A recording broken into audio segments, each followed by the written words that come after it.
Bienvenidos a Biología de la Cátedra Esquer. Hoy vamos a hablar sobre una visión general de los fenómenos biológicos. Vamos a hablar de la teoría celular, que fue postulada entre 1840 y 1860 por dos botánicos, Schleiden y Schwann, en paralelo a Virchow. Que la teoría celular consta básicamente de 4 postulados. Estos 4 postulados son los que estamos viendo en pantalla. El primero nos dice que la célula es la unidad morfológica y fisiológica de todos los organismos vivos. Todos los organismos vivos están compuestos por células y están compuestos por sus productos.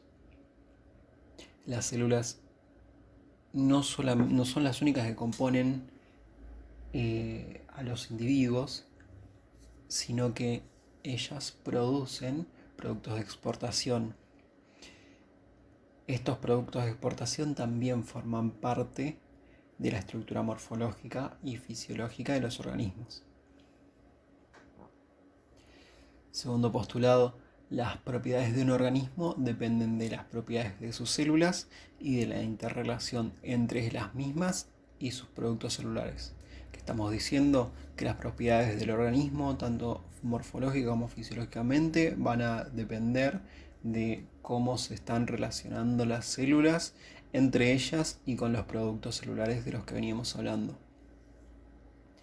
Las células se originan de otras células semejantes y la continuidad se mantiene gracias al material genético. Lo que estamos diciendo acá es que cuando hay una reproducción celular o cuando hay una reproducción en cualquier organismo, hay características que se conservan en esa progenie.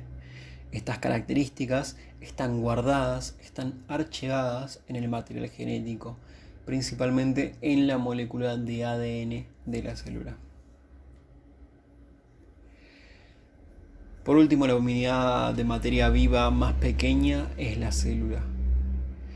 Vamos a ver cuando veamos niveles de organización de la materia que desde el nivel celular en adelante se considera todo como organismo vivo y desde el nivel celular para atrás se considera todo como inerte.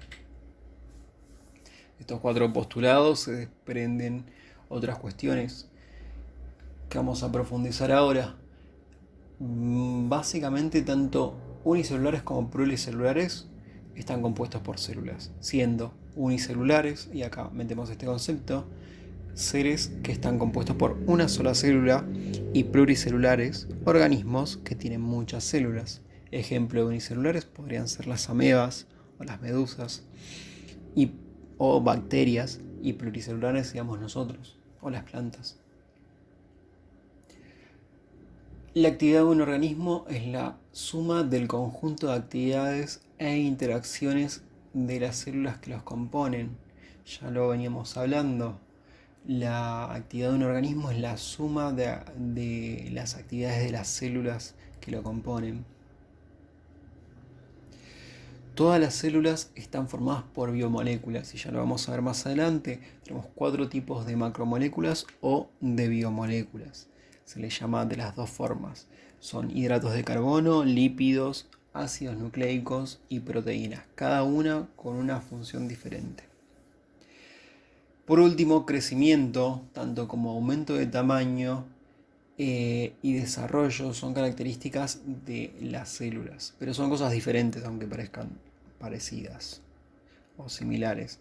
Crecimiento es un aumento de tamaño. Si hablamos de organismos unicelulares, va a ser el aumento de tamaño de esa célula.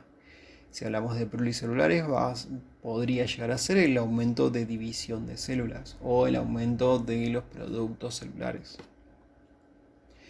Desarrollo, al contrario, es especialización en diferentes tareas. Es aumento de especialización fisiológica. Un ejemplo de esto es, por ejemplo, el ciclo de vida del eritrocito o glóbulo rojo, que empieza siendo una célula relativamente grande, nucleada con todas las organelas normales, con todos los componentes normales que tiene una célula eucarionte, va perdiendo organelas a medida que empieza a sintetizar hemoglobina y se va llenando de hemoglobina para su función de transporte de oxígeno y dióxido de carbono, hasta que llega un punto que pierde hasta el núcleo y se transforma en el glóbulo rojo que conocemos, que es esa célula con el centro achatado y agrandada en la periferia.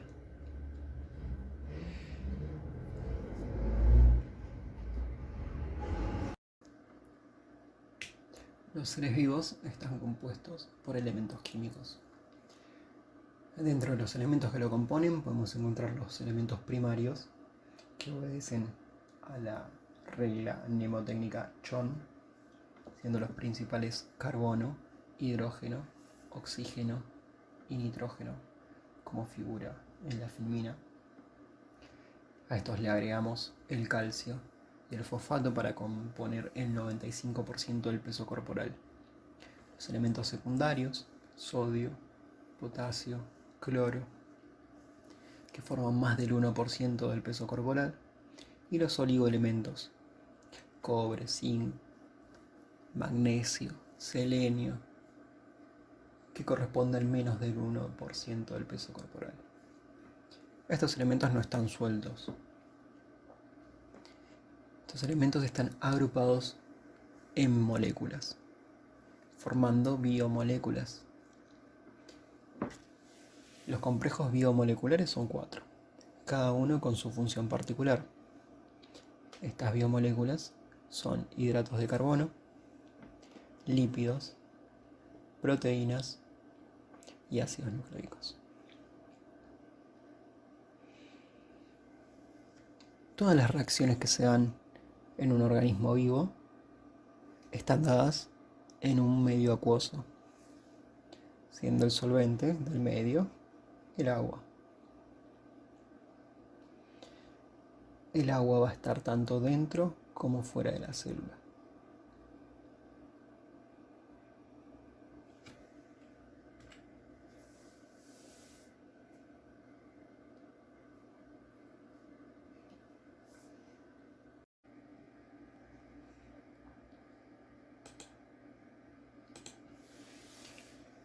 Al hablar de niveles de organización de la materia, vamos a hablar de dos conceptos básicos. El primer concepto va a ser el de nivel propiamente dicho. En cada nivel vamos a agrupar a los componentes similares en nivel de complejidad. ¿A qué me refiero? A que si hablamos del nivel subatómico, vamos a encontrar protones, electrones y neutrones. Si pasamos al nivel atómico, vamos a encontrar hidrógeno, oxígeno, nitrógeno, todos los elementos de la tabla periódica. El nivel molecular, moléculas. En el nivel subcelular vamos a encontrar organelas, células, tejidos, órganos. Cada nivel está compuesto por componentes, valga la redundancia, de complejidad similar. El segundo concepto al que vamos a volver constantemente va a ser el concepto de propiedades emergentes.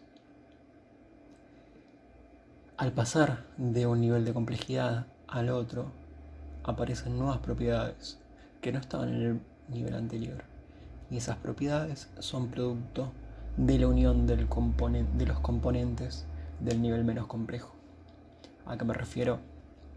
En el nivel atómico tenemos propiedades, posibilidades de unión que no existían en el nivel subatómico, pero sin embargo los átomos están compuestos por protones, electrones y neutrones, que son los componentes más pequeños del nivel anterior. De la misma manera, en el nivel molecular vamos a encontrar las 4 macromoléculas o biomoléculas de las que habíamos hablado, hidratos de carbono con función de ser la principal fuente de energía para la célula, lípidos con la función de formar membranas, proteínas con la función de señalizadores, de enzimas, de realizar trabajo y de gastar energía, y ácidos nucleicos con la posibilidad de transmitir información de herencia. Cada una de estas moléculas en solución acuosa, o sea en el solvente en el que habíamos hablado, tienen propiedades diferentes. Y dentro de la célula van a ser utilizadas para diferentes cosas. Aumentó tanto la complejidad entre un nivel y otro que acá estamos hablando de moléculas que hacen cosas totalmente diferentes. Los lípidos me van a formar membranas, pero no va a haber ninguna membrana en la biología que esté formada por ácidos nucleicos.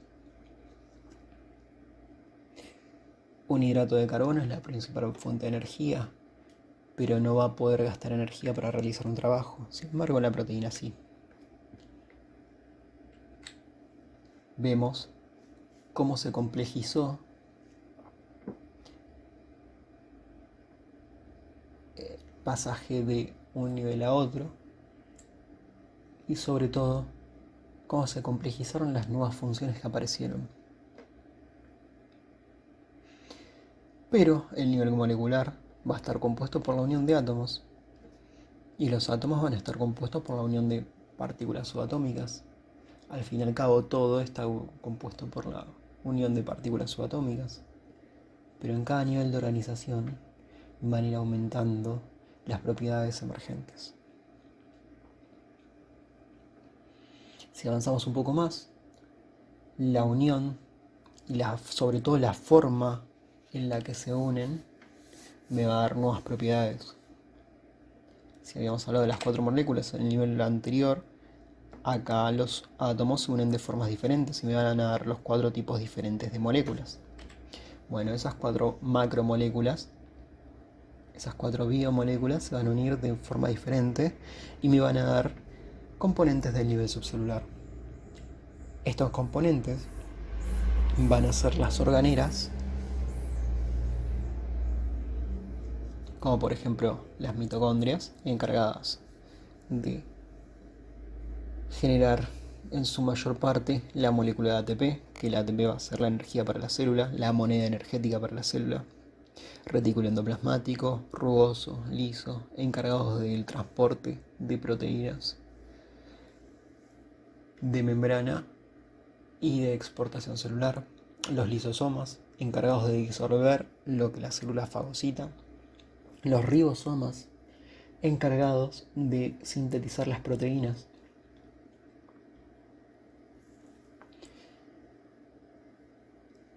Todo eso dentro de la célula, y a la vez en el nivel subcelular vamos a encontrar los virus, porque los virus van a ser una cubierta proteica que a la vez puede estar también cubierta o no de lípidos,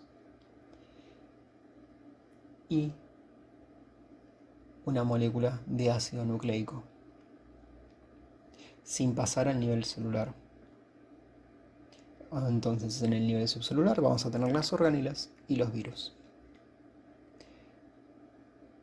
A partir de esta línea que estoy dibujando acá y para adelante, vamos a empezar a hablar de cosas vivas. De esta línea para atrás estamos hablando de cosas inertes. Aclaramos, los virus para la biología no son seres vivos. De esta línea en adelante vamos a ver cómo se agrupan los componentes del nivel subcelular para dar los componentes de la vida. Primero vamos a tener células, ya sean las células procariotas, que son bacterias, o las células eucariotas, que son las que componen las plantas, los animales, seres pluricelulares y también unicelulares. Esas células se van a agrupar junto con la matriz extracelular que producen y van a formar uno de los 4 tipos de tejido básico, siendo estos epitelio para cubrir, conectivo para conectar superficies y recubrir,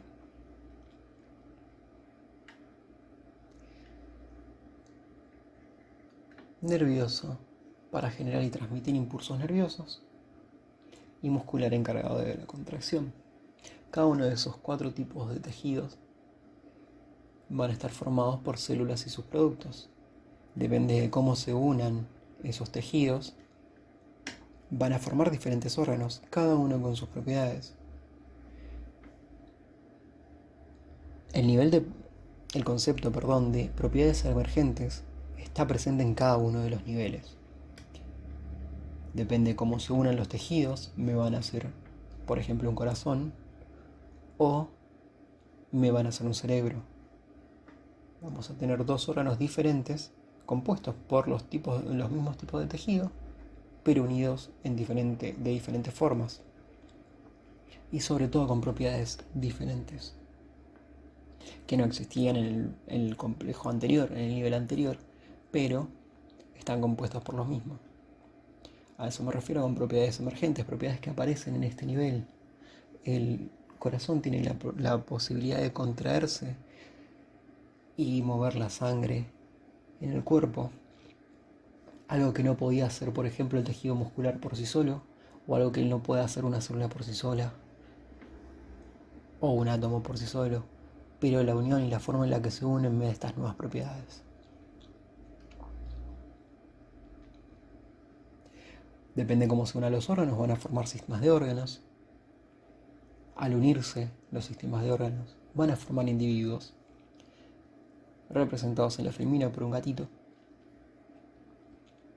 Los individuos se van a agrupar en poblaciones, las poblaciones se van a agrupar en comunidades, las comunidades me van a formar ecosistemas y los ecosistemas van a formar la biosfera, que es la capa de la Tierra en la que se aloja la vida.